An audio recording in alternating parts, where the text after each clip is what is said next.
Donc, ce qui est intéressant, c'est que donc on a développé un outil de diagnostic en ligne. Donc, il y a un questionnaire maison pour ce qui est des spécificités, l'événement traumatique, et on a utilisé l'IESR, qui est un test validé pour mesurer si oui ou non il y a un trouble de stress post-traumatique.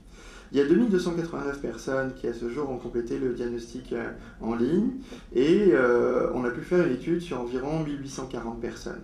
Donc, les critères d'exclusion, c'était par exemple les adresses IP répétées, c'est-à-dire une même personne qui va plusieurs fois sur le site, soit régulièrement, soit pour voir différentes possibilités de réponse, etc.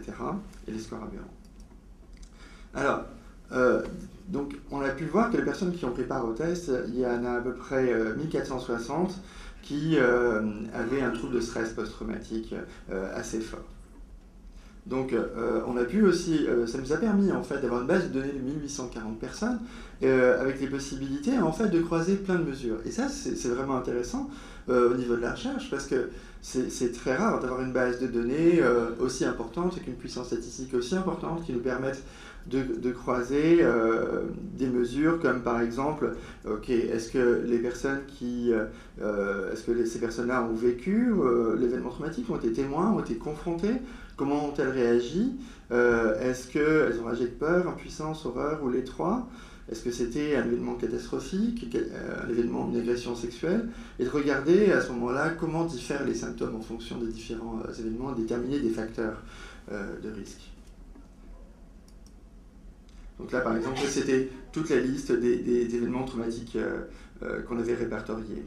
Donc là, ça peut être, là par exemple, on voit qu'il y avait à peu près 317 personnes qui avaient vécu une agression sexuelle, par exemple. Alors ça nous a permis de déterminer donc, des résultats intéressants, comme par exemple le temps. On a pu voir que les scores d'intrusion, d'évitement, d'hyper-éveil qui composent l'état de stress post-traumatique, en fait, restent stables dans le temps pour ce qui est d'intrusion et d'hyper-éveil, mais au contraire augmentent de façon significative en ce qui concerne l'évitement.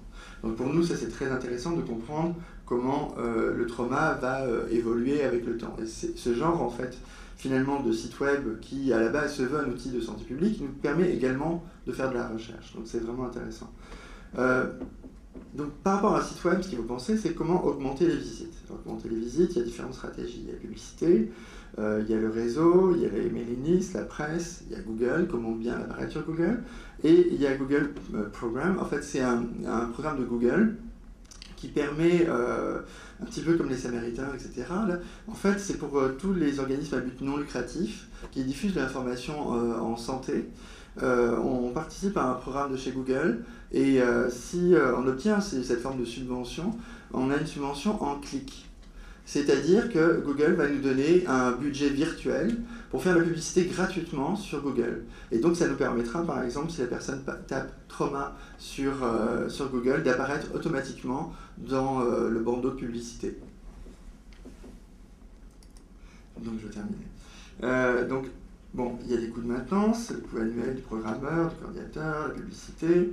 Donc, là aussi, je vous conseille d'aller sur le site Infotrauma pour regarder un petit peu le cours en ligne qu'on diffuse à travers l'université McGill, où là aussi, ce sont des interactions par vidéo avec différents cas en fait qu'on a inventés, des acteurs, pour apprendre aux professionnels en santé mentale à diagnostiquer correctement un trouble de stress post-traumatique. Donc là, en ce moment, on est en phase de développement également avec les Pays-Bas, où l'Université d'Amsterdam est en train de développer une version néerlandaise d'Infotrauma, et on pense à faire une version espagnole éventuellement. Donc, brièvement, est-ce que c'est pertinent de créer un site web? Ben, oui, on a vu que c'est quand même un formidable outil de santé publique, que c'est très intéressant pour la recherche, mais que c'est extrêmement coûteux donc, et énergivore. Donc il y a vraiment une nécessité de trouver un modèle économique pertinent. Et demain, pour conclure, donc, je pense que ce qui est intéressant maintenant, bon, le site web c'est intéressant, mais ce qui est vraiment le plus intéressant en ce moment, j'ai l'impression que c'est plutôt les applications sur iPhone, iPad, etc. Ça permet en fait développer des nouvelles interventions où les personnes ont tout le temps sur elles, par exemple un iPhone ou un Google Android, et donc elles peuvent tout le temps chercher de l'aide ou chatter ou quoi que ce soit si elles veulent se suicider ou si elles ont un problème d'alcoolisme par exemple. Donc on aimerait reventer le site Infotrauma, le mettre à jour avec le DSM5.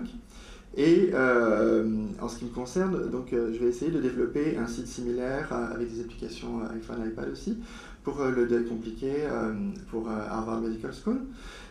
Parce que aux États-Unis, en tout cas, ce qui est vraiment intéressant, c'est qu'ils se débloquent beaucoup d'argent en ce moment pour développer des applications en ligne, mais notamment sur iPhone et iPad.